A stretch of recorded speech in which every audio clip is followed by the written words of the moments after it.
I never thought greed could cut deeper than a knife, but one text shattered my entire world. "You weren't invited to dinner. My wife doesn't want you there." That was after I had paid for their house, every repair, every bill. My hands trembled, not from age, but from rage, as I opened a box filled with 174 receipts, each one proof of my sacrifices. They thought I was weak, easy to dismiss, a burden to erase. But what they didn't know was that the house was in my name, and my next move would turn their world upside down.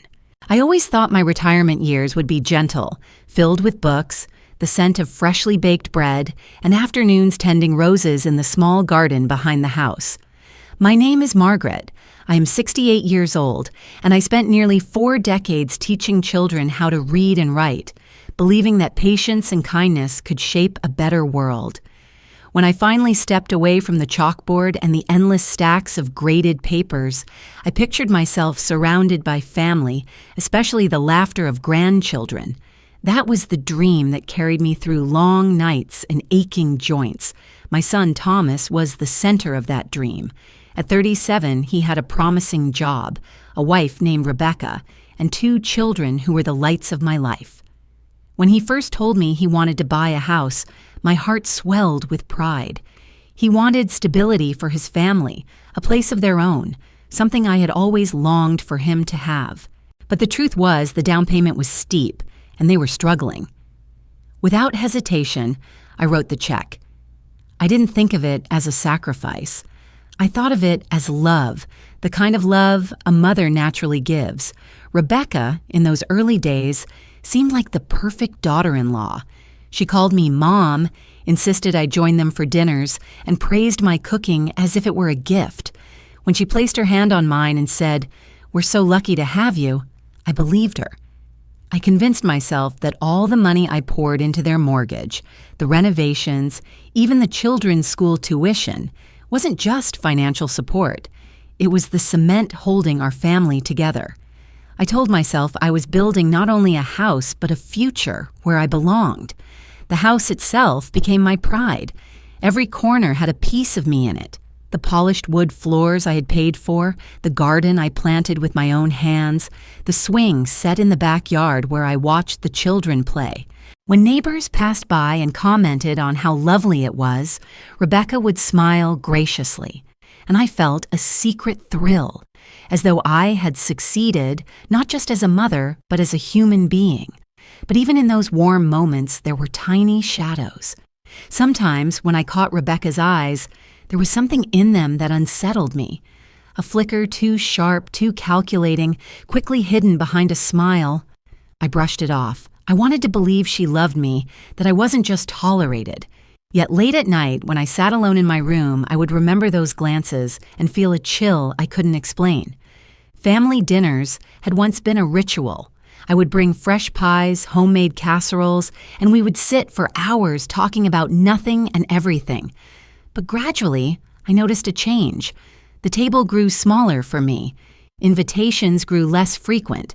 Rebecca would say gently, "Mom, you must be tired. Let us handle this." And I would nod, forcing a smile, even though inside I ached to be included. Thomas, once so open with me, now seemed distant, almost wary. His phone was always in his hand, and conversations with me rarely went beyond polite pleasantries. I told myself he was busy, that it wasn't personal. But the silence between us grew thicker, heavier, like a fog I couldn't clear. And then there were the calls, those hurried whispers that stopped the moment I entered the room. I would walk in, and Rebecca would smile too brightly, Thomas would clear his throat, and the conversation would vanish into thin air. I knew the feeling. I was intruding, uninvited into their private world. Still, I clung to hope. I told myself families had rough patches, that maybe I was imagining things. After all, I had invested everything into this life, into their happiness. How could they not want me there? Yet the uneasy feeling in my chest grew harder to ignore. I began to sense that I was not the foundation of the house I helped build, but an unwelcome guest in its rooms. There were moments, Small, cruel moments that cut deeper than words. Once, I brought a cake for my grandson's birthday, only to find Rebecca had already ordered one. More elaborate, more expensive. Mine sat untouched on the counter, a silent reminder that my efforts were no longer needed. Another time, I overheard Rebecca telling a neighbor, "It's nice having Margaret around. She helps with expenses." The way she said it, flat, transactional, made me feel like a line item in their budget, not a person. I wanted to confront Thomas, to ask him if he saw what was happening, but each time I opened my mouth, the words stuck in my throat. He seemed so happy, or at least that's what I told myself.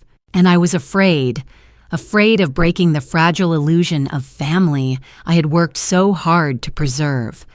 But illusions have cracks, and mine were spreading. I tried to ignore them, tried to tell myself love was enough, yet deep down, a quiet voice whispered that love without respect becomes chains, and I was the one tightening them around my own wrists. I didn't know it then, but the next family dinner, or rather, the absence of one, would rip away every pretense. It would show me just how deep greed and selfishness could run, even in the people I loved most. And once that truth revealed itself, nothing would ever be the same again. The day of the dinner, I woke with a sense of anticipation. I had baked my grandson's favorite apple pie, wrapped a small gift for my granddaughter, and even ironed the soft blue dress I saved for special occasions. Family dinners were supposed to be moments of warmth, where laughter filled the air and the clatter of dishes was the soundtrack of belonging. I imagined Rebecca smiling politely, Thomas giving me a nod of approval, and the children running into my arms. For a few hours, at least, I could feel needed. But just as I tied the ribbon around the gift, my phone buzzed. A message from Thomas. I opened it quickly, expecting something like, "We're running late, Mom." Instead, my heart froze as the words carved into me like a blade. "You weren't invited. Rebecca doesn't want you there." I stared at the screen, unable to process it. My hands shook so violently that the phone nearly slipped from my grip. I blinked, thinking perhaps I had misread, but no. There it was, in stark black and white. My son, my only son, sending me away with nothing more than a text. Tears blurred my vision, but the words burned into me, permanent, unforgettable. I sat down hard in the chair by the window, clutching the phone. My chest tightened, and I could hear the pounding of my own heart in my ears. Memories flooded me, signing the checks for the down payment, wiring money for repairs, covering the children's tuition when Thomas confessed they were short. Every sacrifice I had made, every dollar, every late-night prayer, all of it reduced to a single dismissal. I had built their stability, their comfort, their life. And yet, at the table that represented family, I was no longer welcome. For a long time, I couldn't move. My apple pie sat cooling on the counter, untouched. The neatly wrapped gift looked absurd now, a symbol of hope that had already been crushed. I should have screamed, demanded an explanation, driven to their house, and forced my way in.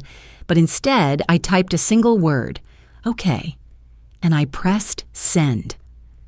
On the surface, it seemed like surrender, but inside me, something stirred. Rage and sorrow braided together, a new kind of resolve taking root. If they thought I was weak, if they thought I would fade quietly into the shadows, they were wrong. A plan was already beginning to form, though even I didn't yet know how far it would take me. That night, the house was unbearably silent. I sat in the dark, the pie untouched, the gift still wrapped. My tears came in waves, choking sobs that left my chest aching. I thought of the children, innocent in all of this, and my heart cracked again. I wanted to believe Thomas had been forced into sending that message, that it was Rebecca's will alone. But wasn't silence its own form of betrayal? My son had chosen to obey his wife rather than defend his mother. Sleep never came. My body betrayed me, Heart pounding, breath short, hands trembling. Each time I closed my eyes, the message flashed before me again, a cruel echo. You weren't invited. By morning, I was drained, hollowed out, yet beneath the exhaustion burned a new determination. I tried calling Thomas. He answered on the second attempt, his voice low, apologetic. Mom, I'm sorry. Rebecca just thought it would be easier tonight if... His words stumbled, empty, weak. Easier for who? Easier for them to pretend I didn't exist? Easier to erase me from the life I had built for them? I listened, but every syllable cut deeper. I could hear Rebecca's voice in the background, sharp and impatient, and Thomas's tone bent to it like a reed in the wind. Don't worry about it, Mom. We'll make it up to you. That was what he said. Make it up to me, as if this was nothing more than a forgotten errand, a misplaced favor. My throat closed, and I hung up before my fury could spill out. Sitting there, in the stillness of my room, I asked myself the question that would not leave me. If it were you, could you forgive? Could you swallow humiliation so easily? The answer rose within me like a storm. No. Forgiveness without acknowledgement is nothing but submission. And I had already submitted for far too long. The pain twisted, reshaped itself. My tears dried, leaving behind something sharper, heavier. For years, I had allowed love to blind me, allowed sacrifice to excuse every slight. But this was no small slight. This was erasure. And erasure demanded a response. I stood and opened the drawer of my desk, pulling out the old shoebox where I had tucked away years of receipts, bank statements, contracts. I began to lay them out, one by one, across the table. The pile grew, paper upon paper, a mountain of proof. Every transfer, every mortgage payment, every renovation I had covered. With each slip of paper, the weight of my contributions became undeniable. When I finally counted them, my breath caught. 174 receipts, each one a silent testimony to my devotion. And each one now a weapon. The stack of receipts stared back at me from the kitchen table, a mountain of proof that my sacrifices were not just memories, but hard evidence. Each slip of paper carried a piece of my life: mortgage payments, tuition bills, endless repairs, roofing, plumbing, even the swing set the children loved so much. As I spread them out, the surface of the table disappeared beneath the weight of years. I thought back to each moment: Rebecca's polite requests, Thomas's silent nods, my own instinctive reach for my checkbook. At the time, it had felt like love. Now, it felt like chains. I opened my phone and began scrolling through old text messages. Rebecca's words were carefully chosen, but now that I read them again, the pattern was clear. Mom, we're just a little short this month, would you mind? Or, the kids really need this new program. You're always so generous. They weren't requests. They were cues, rehearsed lines in a performance I hadn't realized I was financing. Each time I had responded without hesitation, thinking I was helping. But as I read message after message, the truth emerged. I was only valuable when I gave. The realization struck hard. My love had been reduced to transactions. I wasn't a mother or grandmother in their eyes. I was a purse with a pulse. My chest ached and I pressed my hand against it, fighting the sob that threatened to escape. I had believed kindness was a bridge, but here it had been twisted into a leash. Hours slipped away as I sorted the papers, highlighting dates, tallying amounts. The total stunned me, more than I had ever admitted even to myself. And for what? For a text telling me I wasn't welcome at dinner. The betrayal burned deeper with each number I wrote down. I was about to close my laptop when something caught my eye. A folder in Thomas's shared email account, accidentally left synced to my computer from when I once helped him set it up. I hesitated, my finger trembling over the mouse. Part of me screamed not to invade his privacy, but another voice, quieter, stronger, reminded me that privacy had already been shattered when they locked me out of their lives. I clicked. At first, the emails seemed ordinary: bank notifications, online purchases, reminders. Then I saw it. A message from Rebecca to Thomas, the subject line unassuming, but the words inside made the blood drain from my face. "Another year, Thomas. That's all we need. Once your mother runs out of money, we'll handle it. She won't be a problem anymore." I froze. My breath caught in my throat. The room tilted, and I gripped the edge of the table to steady myself. My daughter-in-law had written those words, cold and deliberate. And my son, he hadn't stopped her, hadn't defended me. He had let this poison seep into their marriage, into our family. The betrayal wasn't just Rebecca's manipulation, it was Thomas's silence. That silence screamed louder than any insult. My own son was willing to stand by and let me be drained, used, discarded. I wanted to collapse, to curl up and pretend I hadn't seen it, but the words were there, undeniable. Black ink on a white screen, sharper than any blade. I shut the laptop with shaking hands, my chest tight. For a long time, I sat in the silence of my room, the glow of the lamp casting long shadows on the walls. The house I had paid for, the life I had funded, suddenly felt alien, hostile. I whispered aloud to no one. So this is what I am to them, a problem to be handled. The sound of my own voice broke something inside me. The next morning, I made an appointment with a lawyer. My palms were clammy as I explained my situation, sliding over the deed to the house. He scanned the papers, adjusted his glasses, and said the words that would shift the ground beneath me. "Mrs. Walker, this property is still entirely in your name. You hold all the rights. They cannot take that from you unless you give it." Relief mixed with a sharp, bitter taste. I had been made to feel like an intruder, like someone squatting in their space, when in reality, they were the ones depending on me. I was not the guest here. I was the owner. And yet somehow I had been manipulated into forgetting that truth. I walked out of the lawyer's office with my shoulders squared for the first time in months. The betrayal still cut deep, but knowledge was a weapon, and I now held it in my hands. They wanted me to believe I was powerless, but the deed proved otherwise.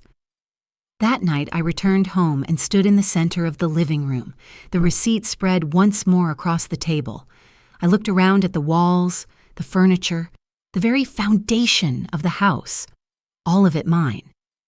And yet, they had convinced me I was nothing but a burden. The anger that rose in me was not wild. It was cold, deliberate. I realized this was only the beginning. The receipts, the emails, the deed, these were not just reminders of the past. They were the pieces of a plan, one I would shape carefully. Because the truth I had uncovered was devastating. Yes, but what I found next would make even this look like a mere shadow. The confirmation from the lawyer should have been enough to steady me, but the wound in my chest throbbed with every memory, every false smile. I thought I had reached the bottom of betrayal, but betrayal, I learned, is a well with no end. Days later, as I was leaving the grocery store, I ran into one of Rebecca's acquaintances, a woman who lived just a few blocks away. She stopped me with a strained smile and said, "It must be different living in Rebecca's house." The words cut me sharper than she intended. I frowned, asking what she meant. She shifted uncomfortably, then, perhaps realizing too late, admitted, "Rebecca mentioned you've been staying with them, that it's been a challenge. She said you're in her space, but she's trying to be patient." Her voice trailed off, but my ears were ringing. I forced a polite nod, but inside my body trembled. By the time I reached my car, I collapsed into the seat, my hands gripping the wheel. Rebecca wasn't just erasing me within the walls of our home. She was rewriting the story outside of it, painting me as an intruder, a guest overstaying her welcome. At home, I wept, not just for myself, but for the years that had led to this moment. To know that she mocked me, reduced me, turned neighbors into witnesses of her lies, it was unbearable.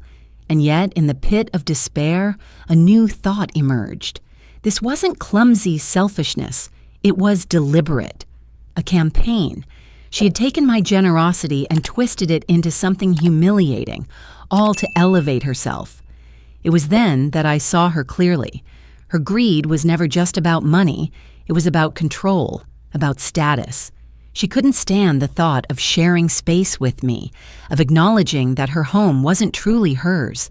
Her envy was a poison, her anger a constant simmer, and her vanity, the endless designer bags, the vacations, the dinners she flaunted, was a mask she wore to hide the rot beneath. I whispered to myself through tears, I have nothing left to lose, but they do. The words steadied me.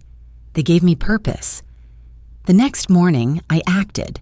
First, I stopped every automatic payment, the mortgage, the utilities, the children's tuition. I logged into the accounts and shut down every transfer one by one. The sense of control that returned with each click was like air filling my lungs after drowning.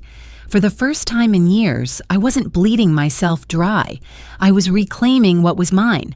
Then I turned to the evidence. I spent hours, days, sifting through papers, highlighting lines, binding receipts together. I built a fortress of truth out of every canceled check, every transfer, every bill. I added the email Rebecca had written, the one where she so coldly mapped out my exhaustion as her victory. Piece by piece, I constructed the story they had tried to bury. Still, anger wasn't my only companion. Loneliness sat with me at night. I would stare at my reflection in the mirror, studying the lines of my face, the hollow around my eyes. Sometimes I would close my eyes, breathing deeply, trying not to drown in bitterness. I would remind myself I was not made of steel. I was a woman, a mother, a human being who wanted nothing more than to be loved. And the audience for this confession was no one but myself. In those moments, I found a strange peace. Brief pauses before the storm I was preparing to unleash. The plan formed slowly but with precision.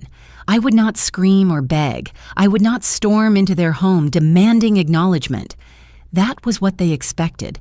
Anger, chaos, something they could dismiss as emotional. No, I would strike with silence, with order, with undeniable evidence.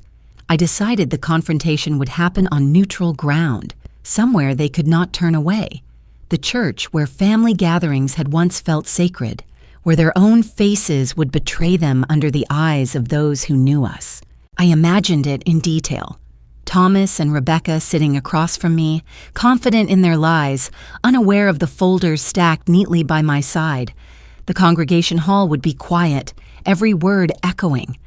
I would not need to raise my voice. The truth would speak louder than anything I could ever say.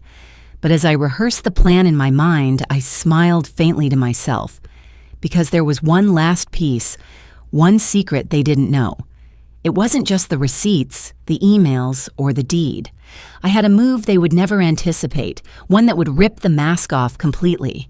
And when I revealed it, their world would crumble, just as they had tried to make mine. The church hall smelled faintly of polished wood and candle wax, a place once sacred in my memory, now chosen as the stage for revelation. Rows of chairs were arranged neatly, and at the far end a table waited. Thomas and Rebecca arrived with the children in tow, their faces calm, even smug, as though they expected a pleasant gathering. Rebecca's smile was sharp, her hand looped through Thomas's arm, a performance for the relatives who shuffled in behind them. I sat already at the table, a stack of folders beside me, thick with years of sacrifice. My heart pounded, but my hands were steady. The time for trembling was over. When the room settled, I rose, placed my hands on the folders, and spoke clearly. I want to thank you for coming. I've been told more than once that I'm only staying in this house by your good graces, that I'm a guest, someone taking space that doesn't belong to me. Today, I want to make something very clear. I lifted the top folder, spilling papers across the table. These are receipts, 174 of them, Every mortgage payment, every repair, every tuition bill, all in my name, all from my pocket. This house, it is mine, not yours, and I have the proof to show it." Silence swallowed the room. Thomas's face drained of color. Rebecca's smile cracked, her lips tightening as her eyes darted over the evidence like a cornered animal. A relative coughed nervously, the shuffle of shoes echoing too loud in the still air. I leaned forward, my voice dropping lower, cutting sharper. "I am not living in your house. You have been living in mine." Rebecca snapped. "That's ridiculous. You gave us that money. You said it was for us." Her voice rose, shrill, desperate. Thomas tried to shush her, but she yanked her arm away. "She's lying. She's making herself the victim." I met her eyes without flinching. "Then explain these." I tapped the documents, rows of bank transfers, contracts, and signed checks.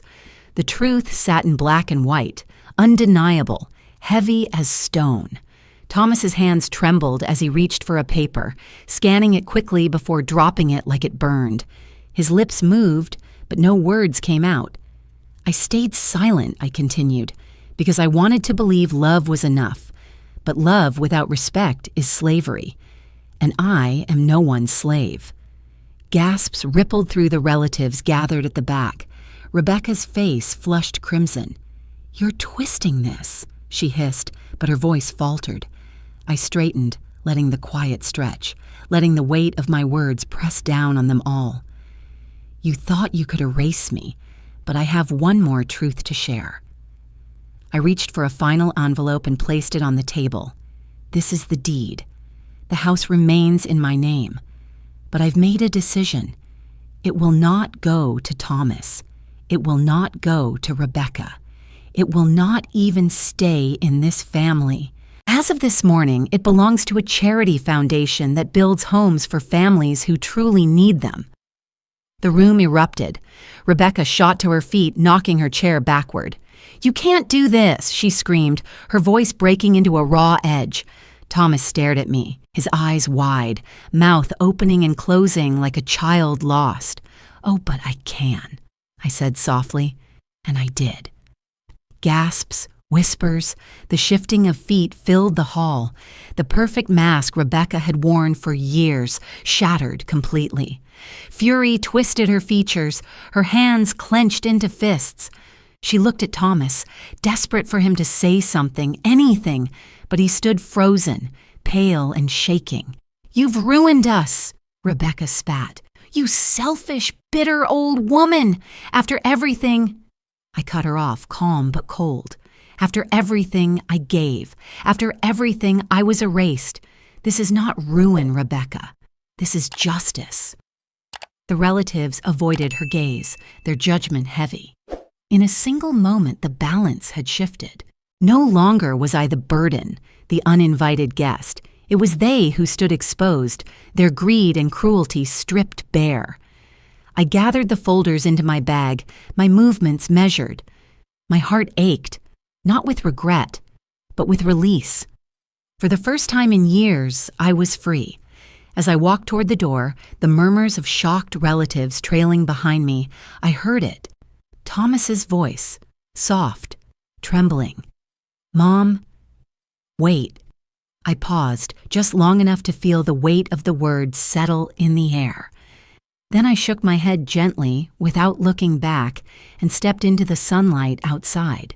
The apartment I moved into was small, nothing like the spacious house I had once called mine, but it was mine in the truest sense.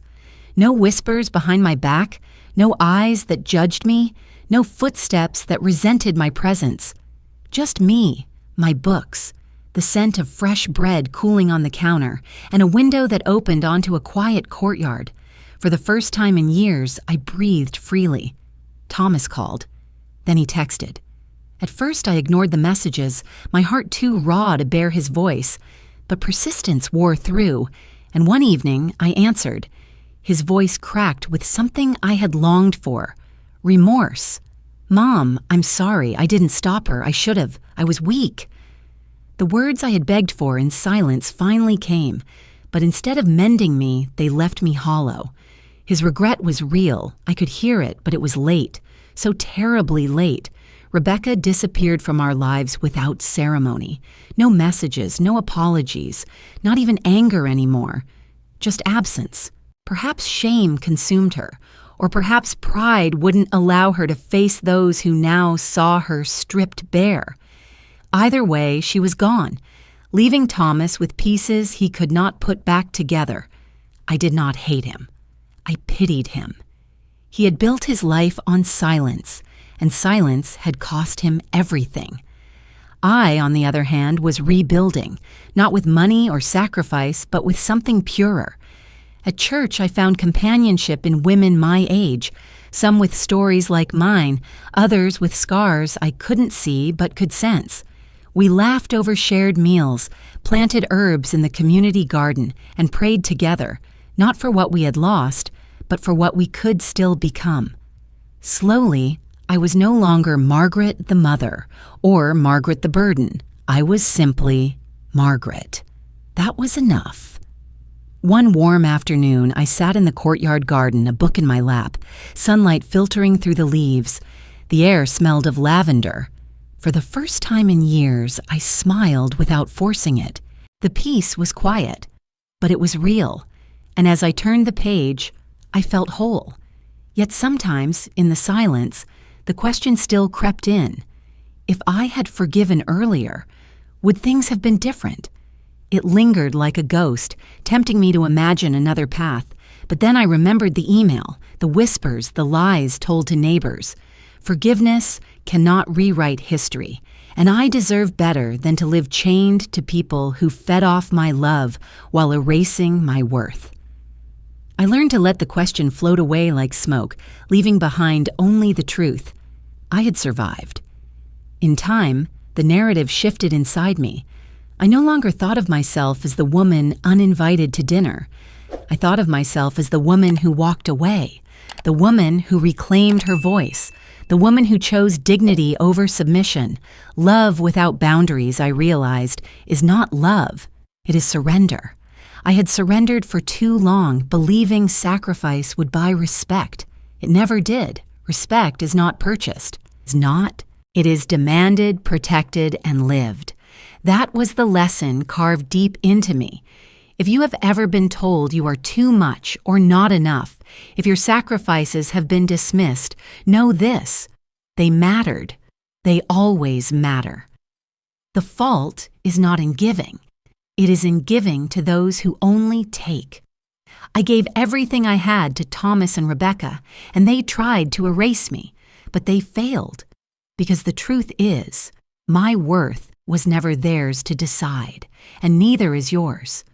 Now I live in a smaller space, but it is filled with something vast: freedom, the laughter of true friends, the comfort of evenings spent in peace, the quiet dignity of knowing that I belong to myself. My story does not end in bitterness, though betrayal marked its pages. It ends with a smile in a sunlit garden, the rustle of leaves, and the quiet assurance that I am no longer invisible. If you take anything from my journey, let it be this: never allow anyone to convince you that your sacrifices are meaningless. They built homes, lives, futures, even if others pretend to forget. Hold your head high, guard your love with wisdom, and give it only where it is cherished. Because there is nothing more powerful than a heart that learns its own value. And there is nothing more beautiful than a life lived in peace after the storm.